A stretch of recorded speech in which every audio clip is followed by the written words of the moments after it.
Hey, Tuesday night, total Schmidt Show, 6 o'clock. Let's do this. Hey, tune in every week as I travel the world and I talk to entertainers from all over the world. A lot of writers, a lot of comics, a lot of dancers, a lot of singers, a lot of comics, a lot of producers, a lot of tech people, a lot of comics, a lot of pianists,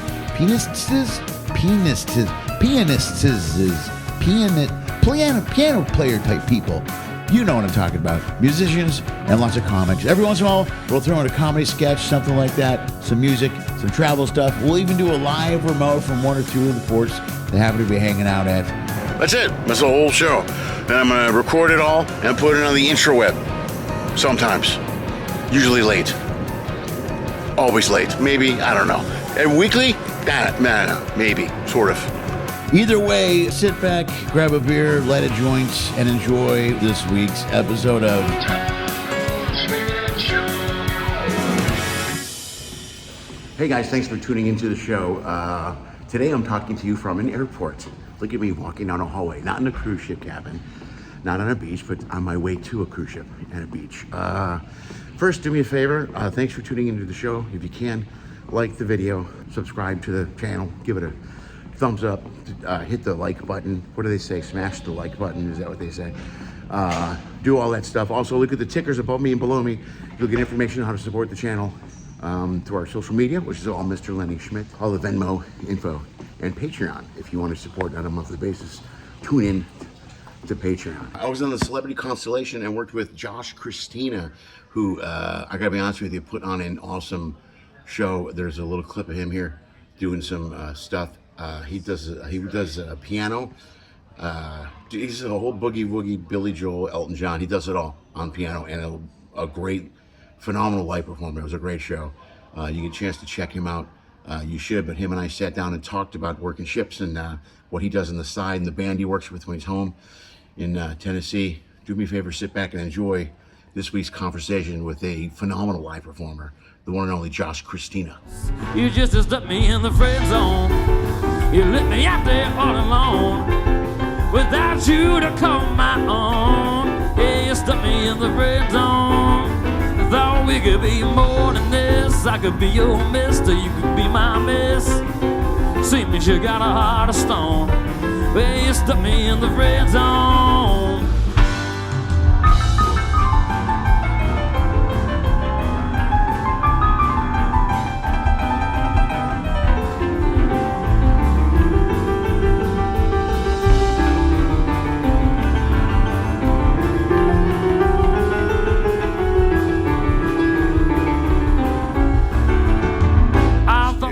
Everyone told me, like, you gotta come.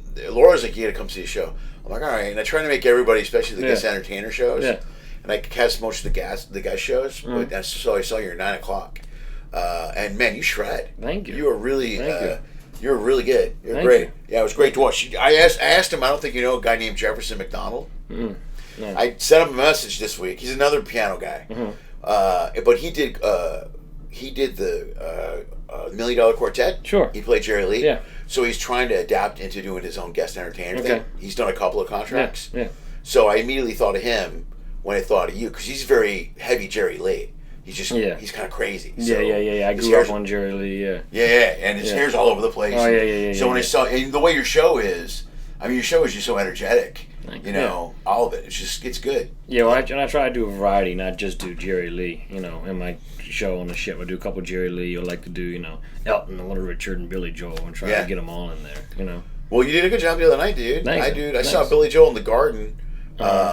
You're spot on. You're great. When you get under the piano and you play, and I mean, you cover all the bases. So. Yeah, I try to get as many tricks, and I'll do some different stuff. Obviously it's a different set list on Tuesday. So yeah, I'm looking forward to tomorrow then. Yeah. Dude, and you're good with the crowd because you just look at them and shrug, and they clap and they scream, and I mean, you get them going. Yeah, it's pretty cool. Yeah, I like to work the room. How long have you been doing this? I've been doing ships for 5 months, but I've been performing professionally for like 10 years. Right. Since I was like 19, 20, I've been playing music. So. Wow. Yeah. Dude, you did pretty good for 5 months on ships. Thanks. Yeah, I've done theater shows on land. I have a band back home, so I try to do a ship like once every 3 or 4 weeks, and then in the middle, in between, I play at my band back home, and we travel and stuff. Where are you based? In Baltimore. Okay, all right, cool. Yeah. Wow, what's the band do? Do you guys go around and do theaters? You do clubs in Baltimore? Theaters, we do clubs, festivals, all kinds of stuff like that, and then they all have, my bass player has a home studio, my drummer has a home studio, my guitar player does a lot of like fill-in work and stuff, and he has his own thing. So like when I'm doing ships, they got plenty of stuff to keep him busy. Right. Yeah. Yeah, and with the way technology is now too, you can stay in touch with those guys. Yeah. And send tracks back and forth and work on stuff together. Yeah. You know what I mean? So you can even bring tracks with you and do some work on it, send it back to them, and then when you get back, you can jump right into recording or something, or playing right away. Yeah. Or it may almost have something rehearsed out. You know Yeah. what I mean, if you guys know each other that well. Yeah.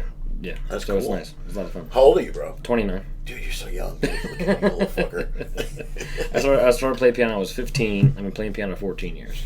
Yeah. So. Okay. What did you play for 10 years? So you started when you were, how old? You said 14? 15. 15, all right. So I've been playing almost 15 years. Yeah. Okay. Did you go to any Juilliard or anything like that, or school? I'm all self-taught. You self-taught? Mm-hmm. That blows me away, dude. Yeah. Anytime you see somebody self-taught, any guitar, piano, that's incredibly talented. Well, and I can't read any music. I tried. Right. Yeah. I can't read at all. Senior year of high school, I was going to force myself to, and I actually failed my piano final. I failed it. I got a D in the class because I didn't care like 2 weeks in, and because I never cared about playing with proper form, and that was never my thing. I just wanted to play. Right. So, and the classical piano is all about how you sit and how you hold your hands, and when to smile at the crowd. And I was just. But you know what? This also, like, I went through that with my kids and with me. Like, I auditioned for plays. I didn't make any of the plays in high school. Yeah. But they have a certain way that they teach you everything in this country. Yeah. And then if you don't learn it that way, I mean, they think you're wrong or you fail. Go back as far as things like autism and stuff like that, where they go, well, this kid is stupid or dumb. You're like, no, he just processes at a different. Everybody processes at a different level. They're going through that crap. I went through that crap with my kids with the math. Oh, I was terrible at math in school. Yeah, my daughter, when she tested to go into school. She went to school early, and they go, you can either hold her back a year or send her in because she's very smart. Uh-huh. And I go, okay, but she processes differently. Yeah. So at some point she hit a block, and she was getting bad grades, and they're like, she's just not doing well. And they go, that's not the problem. The problem is they expect you have to learn a certain way. Yeah. And that's just stupid. Yeah. So I can't. I've had a couple people ask me to teach them piano, and I really can't because I can show you stuff. And I can explain stuff, but I'm intuitive. Right. So for me, it's however I played. I've done. The show I did on Saturday was the same show I did last Tuesday because it was a different crowd on the ship. Right. And it was the same set list, but probably if you played all 4 shows, the 7 to 9 and the 7 to 9 side by side.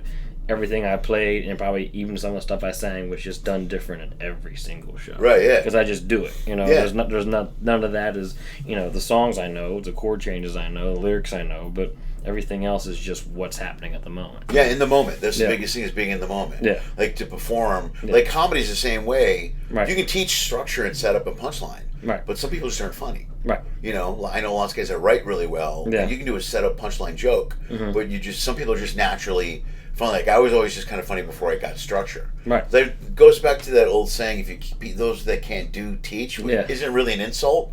It's kind of correct. Right. Yeah. Because there's some great teachers, but they couldn't perform for a living. Yeah. You know what I mean? Yeah. But just the right thing, being in the moment is the best moment. Because my act will change from night to night. I'll do the same show, and I tend to work the crowd a lot. Yeah. So it'll float, and it just depends on the moment. Yeah. But that's what makes a good performer, because that makes it alive. Well, right, and that's what makes it a live performance. I mean, even now when I'm back home with my band, because my band's been with me, my drummer's been with me 5 years, my guitar player 4 years, my bass player just joined us in July, but he's solid, he's great. We play together so much. I can do a show like that without a set list. And these guys have to have a set list because they have charts. They're a backup band on the show. Yeah, right. But we can just go out there and just roll through a show. Right. And make it as loose and intuitive as we want to see what the room wants, because we work together so much. Right. So then you really get a live show because it's, yeah, whatever I want to do. Which is I don't want to get, on my last podcast I did, I talked to an old cruise director, and I used to refer back to the old day. I've been on ships maybe 12 or 13 years. Okay. And when I started, they just had old school blues musicians that used to work on the ship. Yeah. And they could play any song off the top of their head. Right. And just think about it. But a lot of the musicians, not so much these guys, but maybe some, I've seen kids come out of college and they teach them through the class, and they come in here and they're structurally sound. Like you've seen a band that's structurally sound, and they're just kind of like okay, but they can't. You couldn't go, hey, can you do this song? Because then they would, I need a chart. And that's the thing. A lot of the songs, like I use very basic charts. I just use basically rhythm charts that show the chord changes and the time signature of the song and where those stops and things like that. I try to make them as loose as I can, so I can try to get the band to know the song, but still have some sense of looseness to it. Sure, right. But even with that, like, where parts of the songs, like, how I do the end of Bending the Jets, where I laid it on the piano and played, or things like that, where it gets to the part of the song where it repeats, I literally just have on the chart repeat to a cue, and in big bold letters it says "Watch Josh," because the problem is they're used to reading the chart so much. Right. And they're great musicians, but they're so used to reading charts that they're looking at the chart for that ending, and it's like you got to put that on there and say, hey, get out of the chart. Right. Look at me. Yeah. So we can kind of get, because those are spots in the show I can kind of work it, what the crowd wants, what they're vibing. So I try to get the band on the ship to be as loose as I can with the parameters that, I'm given, if you know what I mean. Right. Yeah, and sometimes it's easier. Sometimes sometimes it's harder. Yeah. Like a lot of the ship guys, do you just work for Celebrity or other lines? This is my first Celebrity contract. I've done Princess, Viking, and MSC before. So, okay. Yeah. All right. Cool. Yeah. These guys, a lot of times, one thing I've noticed, especially on these ships, a lot of times the ship musicians in the theater like that, they're good. They're adaptable. Oh, yeah. Because they got to be able to pick shit up. You come in for a day, sometimes you get on that day, you're on that night. Yep. It happens. And you got to walk in with charts or whatever, and they got to sync. So those guys got to be able to adapt to a lot of different stuff. Well, and the other thing too is, because I like to do a ship every 4 or 5 weeks or whatever. When I'm at home, like, I play these songs with my band at home, and they don't use charts, so I can do them different. I can do the same song different 25 ways and 25 different nights or whatever. Right. But then sometimes on the ship, I'll even turn to the guys on the ship. I'll say, what's it charted there? Because they got to remind me, because it's right. Like the chart was written, so it's something that I know and it's something that they can follow. But like, if I haven't been on a ship for 3 or 4 weeks and I was playing whatever, pick a song, and we do something different in the band at home, or something just happened and we kept. Now I got to remember on the ship. Okay, I can't do that now because these guys don't know that was something we have. Right. So it actually makes it fun for me, because it like also reminds me, like, oh yeah, this is what the song actually goes. And I'm with my band at home, we'll jam it out or change stuff. Right.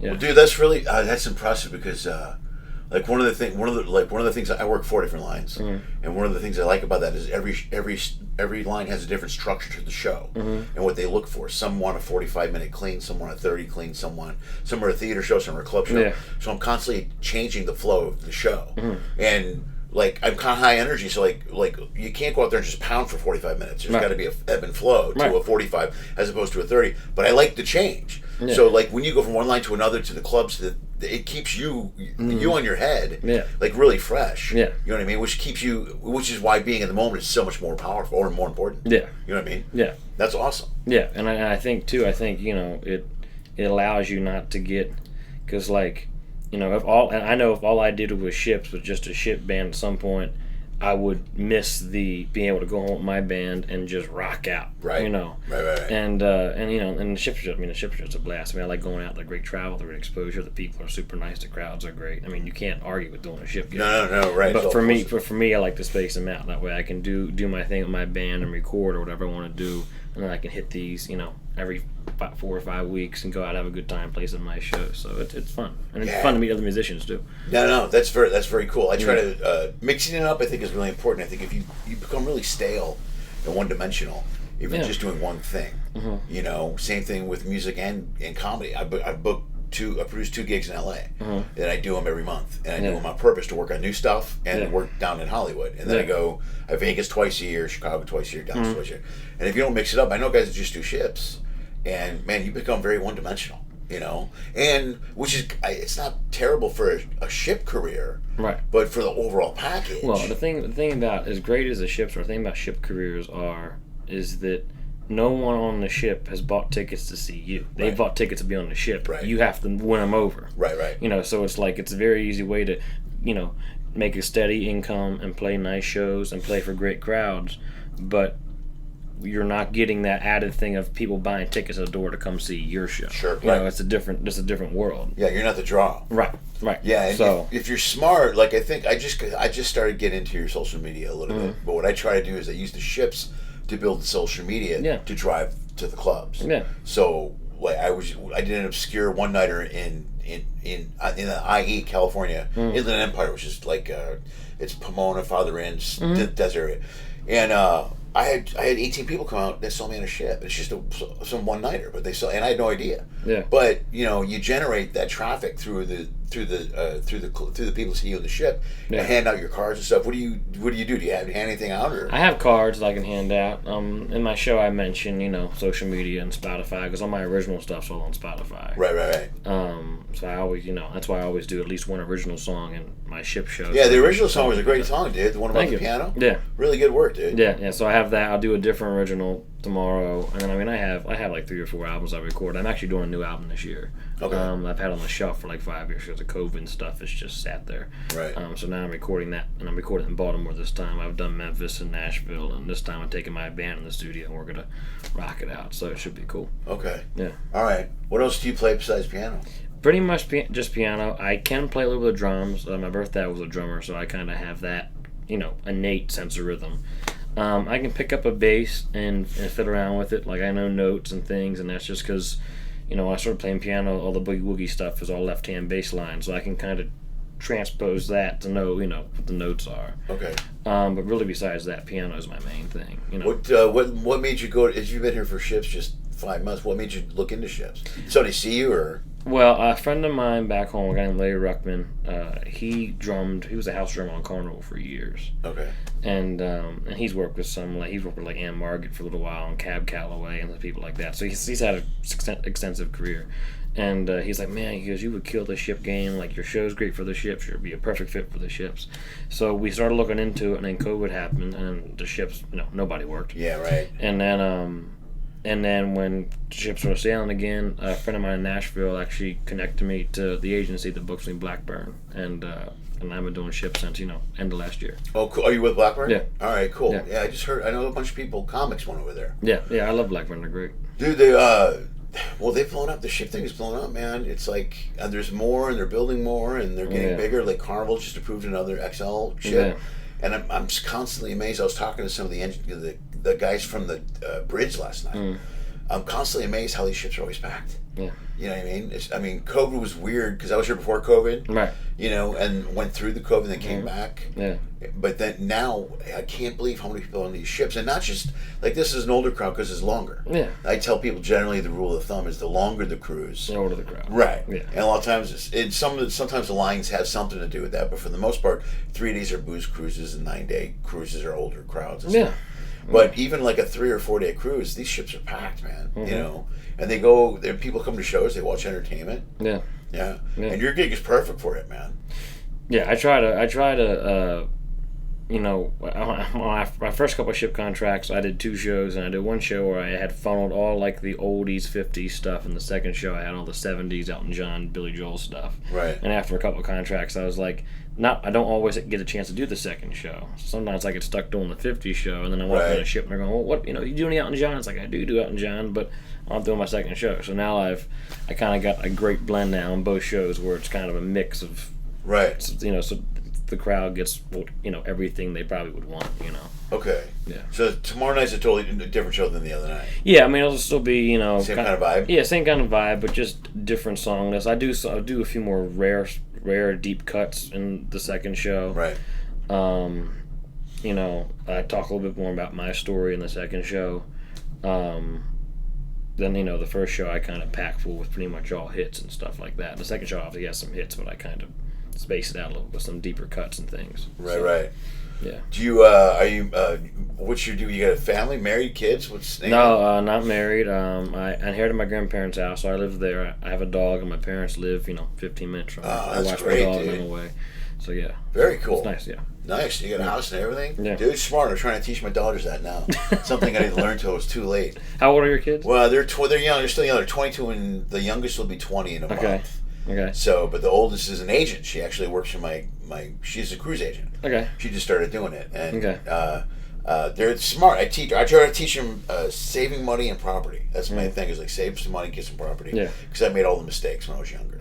You know, so I'm just trying to save money to retire in a hole somewhere. You know. Yeah. But the younger you are, if you have property, dude, it's a smart move. Yeah. And good for you to have something. And your parents are 15 minutes away. Yeah. Do they watch the dog when you're gone? Yeah. They watch her, and I think they enjoy having her, and it allows me to, not to do these without having to worry about a dog sitter. Yeah. Things like that, Yeah, you don't want to do that. Plus, you're in a house too. That's cool for the dog. What kind of dog is it? A German Shepherd. Oh shit. Yeah. Okay. Yeah, I love shepherds. It's a big dog. All right. Yeah. She's 90 pounds. What's her name? Dallas. Nice. Right on. All right. Yeah. Yeah. So I've had her for she just turned 10 this year, but she's a very youthful 10, man. She is spunky as hell for 10. Is she big? So it's like about 85, 90 pounds. Okay. Yeah. Wow, that's a big dog. Yeah. My daughters they want to get a dog. They had one that passed away 2 years ago, and now they're into the Chihuahuas. It's not for me. I dated a girl with a Chihuahua. I hated that thing. Yeah? I like dogs. A big dog. Yeah, Mike. They have friends with. They all have little. I'm worried when they have it come over. I'm okay with the dog, but it's little. I'm worried I'm going to step on it. Little dogs are. Yeah. You don't see them sometimes. You know what I mean? Yeah. You don't see them, and they're yappy and they're quick and give me a real dog. Yeah, I don't want to sit in my chair and have the dog there. Yeah. That would freak me out. Yeah. They go real little. So you get a couple. Oh yeah. There's a couple. Yeah, there's a couple dogs like that big. They're small dogs. Yeah, that's insane. No, not for me. Not for me. So, is your family musicians? Then you said your birth father's a drummer. So my birth father was a drummer. He was in a club band all through the 70s. Actually, the band was called Second Eagle. They were out of DC, and they were on their way to be pretty big. A guy from that band, a guy named Carl Anderson, went on to be in Jesus Christ Superstar. Okay. And then my mom sang in clubs from like 78, 79. Up until like the early 90s, like the 5-6 night a week club gigs. When I came along, she was just doing weekends and singing part-time. She eventually retired from singing now. My grandmother grew up on my mom's side. She grew up singing in church. My grandmother on my birth dad's side was a big band singer and actually toured with like Perry Como and Nat King Cole and those people. So I kind of got it from both sides. Yeah, right. It's in the blood. Yeah, that's cool. Yeah. Yeah. All right. Well, 5 months on ships now. What's your favorite port? What are you digging? I mean, I always loved Nassau, but I've always gone to the Bahamas ever since I was a kid. So I always liked the Bahamas a lot. Really? Yeah. It's one of my favorites. Hawaii is always nice. We went to Hawaii. We're going to Hawaii again on I can never get over there. I've only been over there a couple of times. Yeah. It's gorgeous. But it's funny. Like, I'm kind of like, unless I really want to get off, I got off in New Orleans. Actually, I saw some friends in New Orleans, which was nice. But I'm funny, like, a lot of days on port days when the ship empties, I'm the happiest to stay on the ship. Yeah. Because the gym's empty and the pool's empty and the ship's quiet. So, like, a lot of times at port days, I'll just stay on the ship and enjoy the ship. Yeah. Because, I don't need to, I'm not one of those people that feel, I know some people do the, the guest entertaining work and they feel they have to always get off and travel. And it's like, for me, it's like, I don't feel I have to. I feel like if I want to get off, I get off. And if I don't, I just enjoy the ship. Right. Yeah. No, I love the ship when nobody's here. Yeah. It's the best. Yeah. And you're right about the gym and like the hot tub and the pool and stuff. I'll do that, especially in Celebrity. It's a real cool setup, man, with that spa. Yeah. Sometimes I'll get that Persian spa. Mm-hmm. Man, I love that steam room. It's the greatest. But you go up there and then I'll go into the gym and I'll do a long time in the gym, dude. You know, I'll do a real good workout and then I'll stretch and then I'll go in. I'll hit the hot tub and they had that big giant pool, that salty pool. Oh yeah, it's like you and a bunch of 90-year-olds. It's the greatest. Oh, the one under the roof. Yes. Yeah. Man, I love that, man. Yeah. But during the day, no one's there. Yeah. In the port days. Yeah. Well, I've done it enough where I know, I know the ports I like to go to and do stuff. Like I love Cozumel, but sometimes I don't get off. Here's the other thing too. Sometimes you don't spend any money when you don't get off the ship. Right. You know what I mean? When you stay here, you're not doing nothing. Like if I leave the ship, I'm going to spend something. Sure. And New Orleans, I got off in New Orleans just because I wanted something to eat. Yeah, I roamed down. I've never been to New Orleans, so I roamed down to Bourbon Street and saw some bands. Oh, right on, yeah. And a friend of mine, he called me. He actually used to road manage Jerry Lewis. He called me and goes, "Hey man, we're in town." I said, "What?" So we wound up hanging out for a few hours, and I got back on the ship. Oh, that's cool. So it was cool to catch up with them. So I've know a lot of a ton of piano bar guys that have done dueling pianos or piano bar guys. And one guy, a buddy of mine by the name of Patrick Duffy, he's in Vegas now. Okay. And I met him on a ship, and he was based in New Orleans for a while, and every time I came to New Orleans, I went and spent a day with him. Yeah. One day they canceled my flight, and I went and watched this gig, and we just hung out on Bourbon Street all night. Yeah. I mean, I can hang out with piano bar guys all the time. Yeah. I mean, there's Patrick Jefferson. I don't know, something about piano bar guys. You guys are as close to comics. Like, musicians are close to comics. Well, yeah, musicians and comedic, there's a whole comedians thing are there. because you have a lot of, you have a lot of good piano entertainers. You're used to working the crowd and cracking jokes. Yeah. And and I know a lot of comedians that have an interest in music or play an instrument too. So it's Right. very much a crossover. Yeah, and the piano bar thing, you got to be able to run the room. I've never done the piano bar gig. Nah, you could do it if you wanted to. It's just a lot more work. I don't like to do it. Yeah, and I never had to. Right. So I avoid the play. Well, then why would you? You know what I mean? You don't have to do it if you don't. Yeah. Yeah. But and the thing about the piano bar gig is you're at the mercy of a lot of requests all night. Dude, running the room. Sweet Caroline like crazy. That or Piano Man, which I've made it my entire career and have never had to play Piano Man and Really? refuse to ever play piano. That's great, dude. I love that. Because it's so expected. Yeah. And it's also, when you really listen to the song, it's the most depressing song on the Yeah, planet. it is. Yeah, and there's more harmonica in it than piano. Right. So for those two reasons, I got to a point where I just never liked the song. And it's probably, if you ever ask me, Josh, your least favorite song, I'd say Piano Man. Right. But then I got to a point where I made it so far in my career without doing it, it almost became like a joke. Where I've done gigs or shows where people have yelled out Piano Man, I'll be like, never, because it's like, dude, hold on to it. Yeah, you know what I mean? I don't want to do it. Go your whole fucking career and never play that song one time. Yeah. How great would that be? Yeah. You know. Well, and I think too, it's also because someone said, so what if someone gave you $10,000? I said, I think it's just, you can't buy me out of principle at this point. It's just the principle of it. I think that, and Billy Joel's great, but that particular song I think is just, it's so, it's like Sweet Carolina karaoke. You go to hear it, Piano Man on the piano bar, you're going to hear it, Right. So, No, it's too much. Like Patrick, some guys, they require you to tip really high to play the song. Sure. Like they're like, I'm not. That's like guitar players are free bird and right, things same like thing, that. right? Yeah. Because and I always hated there's some comedy rooms that are right next to the piano bar, and I know some piano guys that will play Sweet Caroline 3 times a night. They'll play it throughout the night. I'm like, how do you? I don't know. And it always blew me away about bands. Like I've seen concerts. Like I'm a big I like everything. Springsteen. I'm a big metal fan. I've seen Kiss 4 times. Yeah.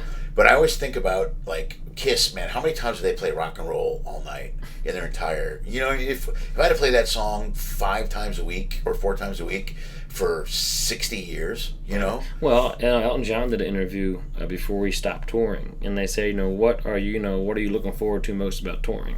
And he said, never having to play Bitches Back at Crocodile Rock ever again.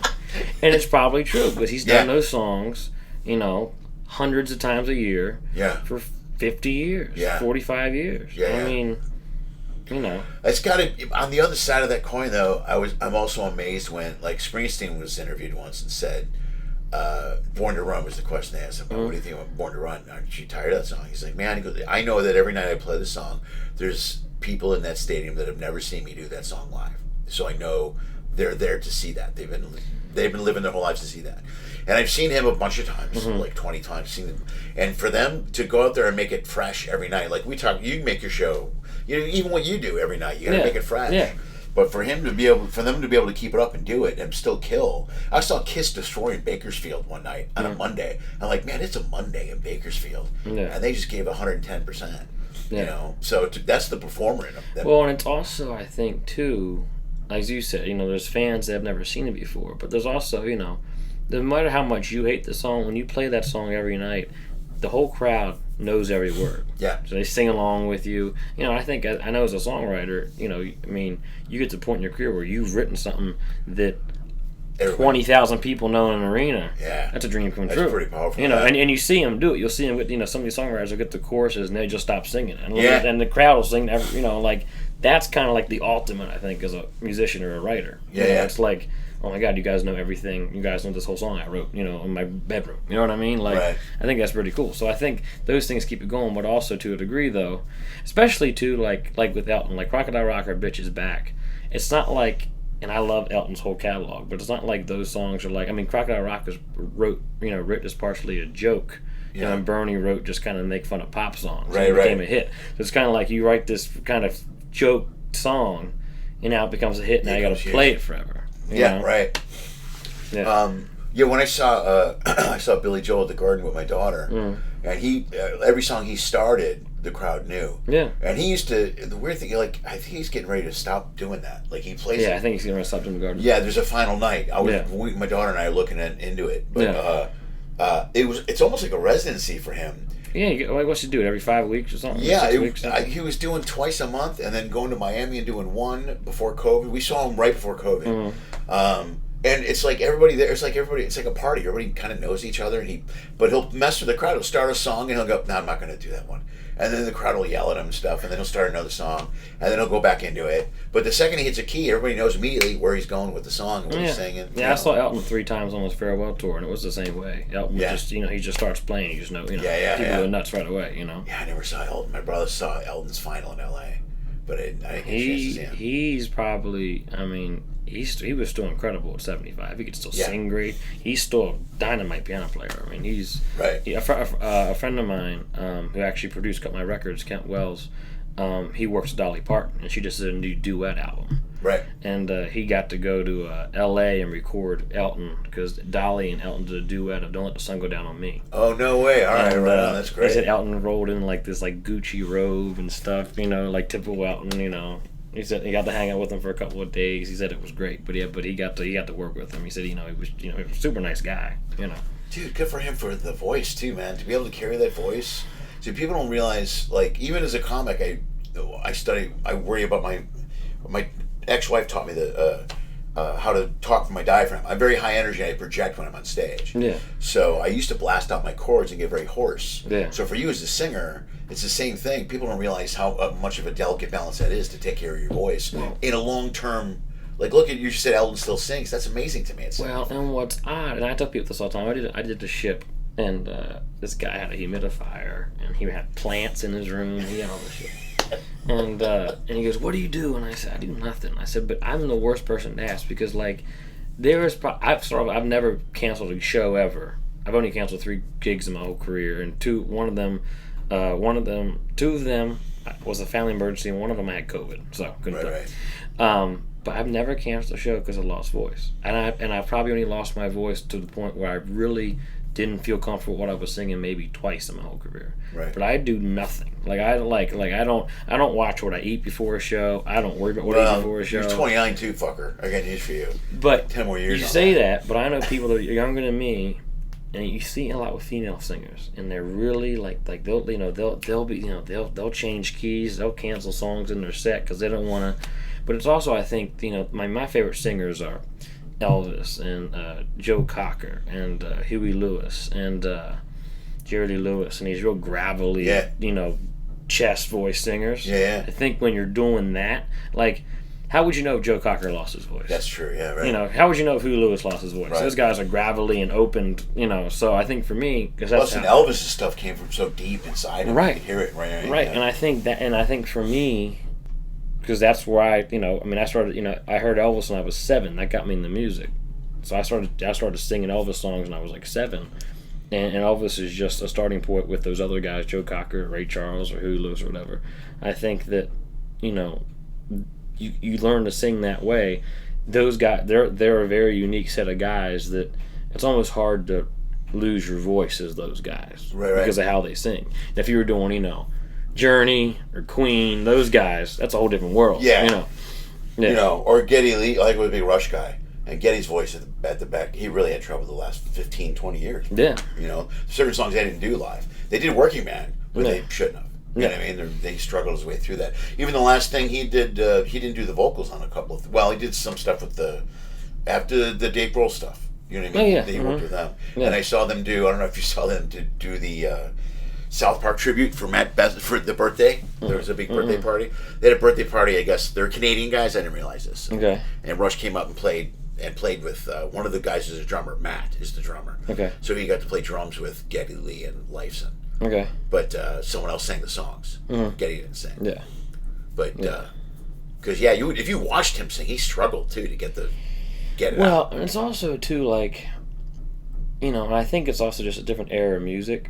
But Like I always use like Etta James as this example all the time. I love blues. I love Etta James. Right. And like you hear them sing the same song they've sang 50 years, and you just hear them. They never change the key, but they just sing it different as they get older. And it's like at some point they stop caring about what they originally sang. Yeah. And they're just, well, my voice doesn't go there anymore. My voice does go here really good now. So it's, I think like a lot of your older artists, they just, well, I can't hit that note tonight, so I'll just sing down here, which is what I do. Like if I have a night where it's like, I'm not hitting some of those high notes tonight, I'm just going to sing it different and not really care. Right. I think now you have a lot of artists and musicians that are very conscious about, well, this is the melody, and I got to hit the melody dead on every night. And it's like, yeah, but if if this is still a right note, go for the easier note. I think it's just a different. The music industry is just so different in the way they look at stuff, and even the way they record records with pocketing everything and overdubs and overlays. Yeah. It's just it's very almost too perfect now. Yeah, I guess you're right, man. Plus, also, it goes back to something we were saying a little bit earlier about being in the moment. Right. Maybe when you're in the moment, that voice isn't right for that moment. Right. Just ride the moment. Yeah. Why don't try to force, because now you're forcing things and that's not going to work. Yeah. It's going to work for you or the crowd. Yeah. Because if you're forcing on stage, they're going to feel it. They won't be like, oh, he's forcing it, but it'll take something from the performance. Well, I recorded in Memphis at Sam Phillips Recording, and we did all those songs, my vocal, piano, bass, drums, guitar, and then my buddy John played B3. We did all those songs live, like 3 or 4 takes. Once we got the take we liked, we overdubbed backups later and things like that. But like, those songs are live. And like when Elvis recorded the Jungle Room, he recorded all that stuff live. Granted, you can overdub vocals and backup vocals and stuff, but like we kept the main core of the song what it was in the moment because we captured a moment. Right. And then over COVID, did a couple singles. Old Piano is one of them, which I played in a show the other night. Right, There's another song called Rockstar, a song called Week and Night in America that are on my Spotify. And I did them at a friend of mine's studio in Nashville that's a home studio. So, like, I brought my drummer down. He overlaid drums, and I actually played some bass on. I overlaid bass on, and then I overlaid piano. Then I did the vocal, and then the guitar. One of the producers, he played guitar. So the songs sound great, but everything was cut at a different time. Right. And like the new record I'm doing this year, I'm taking my band in the studio, and guitar, bass, drums, my piano, and vocal. We're just doing it all live. Like if one of them messes up, the whole take starts over. My vocal, I don't like my vocal, we'll do the whole take over. Because then you're trying to get that moment. Right. And you can gladly overlay a second guitar later, overlay backup vocals later, or whatever you want to do. But the main core of the song will be the moment. I think that's that's just a different era of music. But I think that's why all that old music is so timeless. Dude, you're 100% correct. Because with technology and advancements they have with recording stuff over the years. Look, you're talking about Elton and Dolly in different parts of the country recording a song and whatever. Yeah. Early on, it was a microphone in the middle of the room, and it was 4 musicians around that microphone. Yeah, they had X's on the floor, where to stand. Yeah. And every once in a while, you get a second microphone, and there was no layering tracks. You just recorded everything, in the amps, and you played stuff live. And that's that old school recording. Sometimes I'll listen to old Sirius XM. I'll listen to stuff from the 20s and the 30s. Oh, yeah.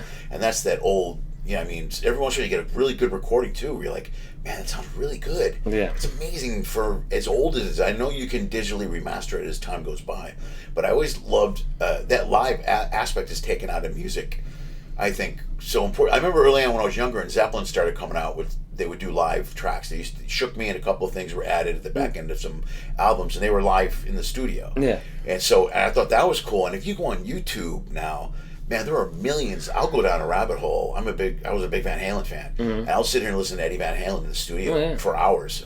And just him playing, them doing a song live and record. This is the live version of whatever. Yeah. And I love that stuff. And the energy behind those songs is so powerful. Well, and again, you should have a lot of people, especially too if you have a situation where like you can bring your band in or guys that work with you in, because you all have worked together enough, even if you're doing new songs. You just there's some sense of a connection. I know where he's going to go with this. You know what I mean? Sure. And, like when I recorded in Nashville, I used session guys, and they were great session guys.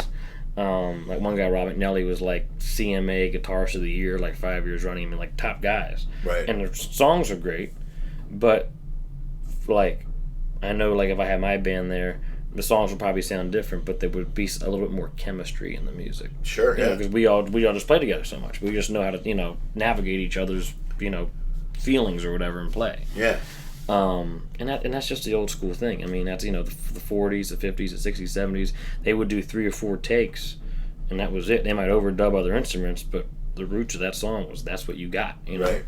Yeah. This is why I always tell my kids, another thing I tell my kids is go to see live stuff as much as possible, especially live music. Yeah. Everything you hear now is all tracked up and, and it's so packaged and stuff. Like, even like I was going to ask you this earlier, I don't know if you've run into this or sometimes I know guest entertainers, they go on ships, they don't have a band.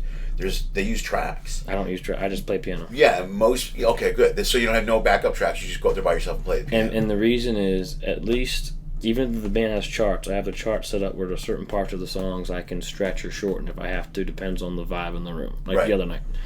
And by myself, I can do really whatever I want. But when you give me a track, now I'm glued to a track. Right, you're locked in. I can't. There's no way I can have a track. I mean, you could, but there's no way to make it smooth, especially if I just came on a ship with a sound tech who doesn't know me and I'm going to work with, to say, hey, at 2 minutes and 45 seconds, like, because you can use technology, you can hit that spot and loop that, and then watch me for. It's not worth the time. Yeah, I never understood the tracks thing. I've every guest entertainer I know, no matter what they do, sing, dance, whatever they do, they hate the tracks. They hate them. Most of them do. Well, as a solo singer, it's different, I think. Possibly even if you play sax or you play an instrument, like David on here with violin. Yeah. It would be tough to do a show like that without any other instruments. So I think a track is necessary. Right. Now, if you could play piano and like the rock and roll stuff I play, where you kind of have a bass line going and in your right hand you're singing, or even if you're playing like an acoustic guitar or something, you have something to accompany yourself. Right. So you can get around the tracks. So like if I didn't play piano and I was just a singer, would you really want to see me 45 minutes just sing without any? You know what I mean? Right, that would be right. a very long show. Right. Or if you had a sax player just playing sax without any instruments at all, that would be a very odd show. So I think sometimes they have to have the track because, what else are they going to have? Yeah, I know. It just takes you out, but it goes back to what the first thing we said earlier. It takes you out of the moment sometimes. Well, it takes you out of the moment, and in a way, it almost gets to be very. If you have a 9-song track show and you go on ships at that show, say you're a singer, and I mean there's people that do that. I'm not taking anything away from them, right. But for me, that show is the exact same show every night. It's repetitious. Yep. Right. Maybe what you say is a little different, but I guarantee you, even with that, because you have to have cues for the guy in the booth to play the song, you got to have some built-in lines to cue those tracks and things.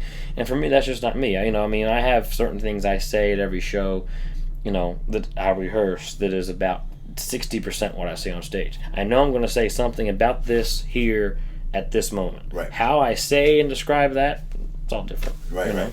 That's smart. Yeah. Okay. See, that's funny because there's also a comfortability with it. Because here's where a similarity with stand-up would be.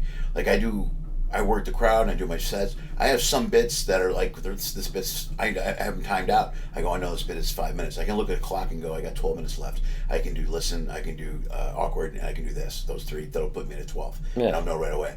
And sometimes you get into a bit and it's a 4.5 minute bit and I can think in my head while I'm doing the bit. But it takes you out of the moment, so I don't like to do it. Right. But sometimes you end up doing it. But it's so, like if I'm having a tough crowd or something, I'll go, well, I'm going to do this bit now because I know it's 5 minutes and it's solid. And that way I can regroup and then come out of the back end of this and figure out what I'm going to do. There used to be I used to do, which I love him, he's a big influence of mine, Fast Domino, Blueberry Hill. I used to do that song in my show. Yeah, I love that song. And I took it out of my ship shows because as much if it's Fats is a huge part of piano history and rock and roll and stuff. It was one of the moments in the show, no matter what show I did it in, even if people liked it, it just never got the same oomph that every other song got. Right. And I was doing a ship contract, and it was a 7:30 or 9:30 show. 7:30 show, we did it, and I just didn't like the way I just could tell by the crowd. I was like, they liked it, but they didn't love it, and I wanted to can it. Well, I couldn't can it because the ship band had charts for it. Right. Or if that was my band back home, I could have walked backstage and say, hey guys, replace Blueberry Hill with Tutti Frutti or whatever. Right. Okay, and it would be no thought. Right. So sometimes those things happen. Now, obviously, if I'm doing a show with without a band and without tracks, I'm just playing piano. I can basically work that show however I want. I can always do, go out there and just play, okay, I'm going to pick these artists and just do whatever songs of the artists I want and make 45 minutes and be done and have a very loose, fun night and let, sometimes almost let the crowd, you guys want to hear something and have fun with it. But I know for me with tracks, I could never do a track show. Right. Just not my vibe. Well, I noticed a lot of these lines, like I mentioned years ago, the blues musicians, these guys used to be able to just walk up and wing a show. If there was a deviation or a problem with the ship. Yeah. Like a lot of times when the seas are rocking, I don't know if you've been on a ship yet, where the seas rocking, and the cast can't perform. Mm-hmm. And they'll go, usually they throw the comic up there. Go do a show. Well, because you get a microphone and you can do your show. Yeah, it's just me. Right. And back then, like if something happened technical-wise with the old musicians, they would go, we need a music set tonight. Can you guys do a blues set? And they would go, yep. And they would just go, they knew every song from every version from whatever. The thing about all the blues musicians, because rock and roll, I got into Elvis, I was in Jerry Lewis and Chuck Berry, Little Richard, all that stuff. So and all rock and roll was just that far away from blues. it's pretty much right there. That style of music is all about what you know and just playing it. Yeah. So anyone that grew up that way, even if you're not playing rock and roll, even if you're playing in a disco band, whatever, you're still used to memorizing your songs and playing your songs. Right. And I think it's just a different era. It's not a bad era, because I think that you go definitely those guys. If you have a whole band trying to wing a song that they all kind of know, and maybe they do all know it, it's still not going to be as cohesive if I give out a chart. Right. Because then at least we all know we're all changing on this chord at this time. So I think there's pluses and minuses. And the thing about the ships is, on all the ships I've worked, the bands have been incredible and able to adapt. Yeah. And you see them every night. You go in there, you see, they'll do my show, and then the next night you see them in there doing, pop tunes and show tunes and. Well, they couldn't be a musician. I'm blown away with how good these guys can adapt from one thing to another. Yes. Whether you're right, it's Broadway shows, it's rock and roll. Your show's different than anything else on a ship, really. Right. It's rock and roll. It's a rockabilly. It's old school rock and roll. And then they're up there doing show tunes the next night. You know what I mean? Which is right. Or you'll see them do jazz tunes or something. Yeah. So and that's an art that it's funny. There is a certain thing where there's a curse in always being a front man in your career, because for me, I've never really backed up anybody in my entire music career. I've always just been me. I've always just played, and maybe some of the bands I was in when I first started out, other people sang, but it was songs that we all knew and did. But pretty much except for those few moments, I've always been the guy out front doing my thing. So I've never had to play stuff that maybe I didn't know or didn't want to play. You know what I mean? Right. Because there is an art to that too. Any musician you talk to on the ship, on land, anybody that does a theater type gig, they're good to get shows, they're good to get songs they don't want to play. But they're good enough and they do them, right. And they do them well. For me, I never had that, because I don't want to do a song, I could do a song, right?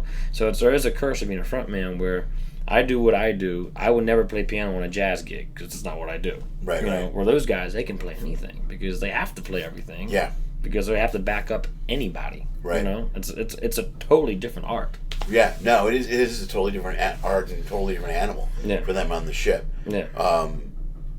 The stand-up is a little bit that way too when it comes to working the ships, because you got to be adaptable to other audiences. But if you don't, you still got to be able to find. There's a line between, being a hack and going up there and talking about the buffet and the toilets and stuff, and then being able to present yourself up there and be yourself and have a voice, and then adapt to every audience. Yeah. You know what I mean? But it's a different animal to stress. Why I like the 4 different lines. Yeah. I know some guys that'll never. I know guys that just recently, they've been bringing a lot of different comics on ships recently, because it's a big deal now. It's an easy money maker for these guys. Yeah. I know this is why I brought it up. The cruise lines save a ton of money when you do tracks, because then they don't have to have musicians. They don't really need maybe one sound guy and a light guy. You don't need a lot. Yeah. But the more musicians, the more money it costs them. Well, the other thing too is, I know like when I worked Viking, you do one show, supposed to be do one show tracked and one show with the band, because the Viking ships are smaller. Right. So the band's in the club one night, and you can't use them. And when I walked in there and I said, look, I'm not going to use tracks. Let's do the first show solo piano. The sound guy was elated, because now he don't have to worry about watching me for cues. He sits back there, he mixes the piano vocals. Because you have to worry about he can just hang out. And then the other thing about it too was, which was a lot of I got some great reviews on one of those Viking ships I did, and it was because that they were so impressed that I did a 45-minute show without tracks. I just played piano and sang, and I talked, and I did whatever. I could leave my left hand playing the bass line while I talked and did other things, and it was almost like it was so stripped down. It just really showcased my playing. Sure. So nothing was in the way. So sometimes those shows, especially in a listening crowd, like, I used to do a lot of solo gigs in bars and stuff, and it's like whatever. But like sometimes you get a really good listening crowd and you're just playing solo piano, it's a really fun show because then all they get to hear is your piano and you're singing. Nothing's in the way. Right. So I think sometimes tracks can bury some of that. Yeah, and you know what, dude? That brings. I always say this, and it comes back to what we said earlier. The moment is so important there. Yes. If it's just you and the piano, Yes. that's the moment, bro. You gotta be present. Yeah. And the only way you can entertain a room full of people that way is to be present. You're the only. They can't look at the guitarist. There's nothing to distract them. It's all you, man. Yeah. If there's anything wrong or you're not there, they're gonna notice it. And you're gonna lose them. Yeah. So yeah, that's powerful. Yeah. Well, and there's also artists. I mean, I know guys that work with Jerry Lee. Jerry Lee, great as Jerry Lee was, he hated doing solo gigs. He just didn't like doing them. And some people don't. I used to hate doing them for a long time. And then what happened actually was when things opened back up after COVID, it was harder to get full band work. Trying to get enough money for 4 people or 3 people. Yeah. So you wanted to take a lot of solo work, and actually made me a better piano player because it forced me to now I have to do this without hiding. Yeah. Because and even now with the band, I did my show here, I do my show at band, a little different probably at home, but like I'll stand up. Sometimes let my guitar player take center stage. I won't even be playing. So like I could almost give myself a breather for a couple minutes in a song or whatever. Right. When you're doing solo piano work all night, you're doing this all night. So you build up a lot of stamina. A lot of muscle, and then I was working 5-6 nights a week, sometimes doing either band stuff, solo work, trio work, duo work, whatever. You build up so much, you can build up so much stamina that way. Then you get on the ships, you do 45-minute shows. It's nothing. Yeah, it's nothing. It goes to be like nothing. Yeah. Yeah. Yeah, especially on here, like on Celebrity for comics too. I just do the 3 shows in the week. Where next week I'm on Norwegian and it's 7 shows I'll do in a 6-day time period, 45-minute shows. See, that's a whole different thing for you because you got to have probably a different set. 7 different sets, right? Yeah, well, I'll have 6 different sets. Yeah. And then one, I'll do about 7 because 2 of them are 20-minute sets, and then it depends. And on that particular ship, I work the crowd a lot. Yeah. So I'll work the crowd in one of the shows. Yeah. But it's different. Like, and then when I do Vegas, you're up every night. Every night you're doing a show, and that's a lot. Oh yeah. You know what I mean? So when you get on here, it's just 3 shows in a week. You're like, it's nothing. Yeah, well, and that's the thing too. Like doing the ships. For me, sometimes, as much as I love doing the ships, it's almost too much downtime. Yeah. Because when you're used to playing 4 or 5 nights a week, 2, 3, 4 hours a night. Yeah. And you go on the ships and you got to do 2 45-minute shows, and then you got a couple nights off, and then maybe do another 2 45-minute shows. Right.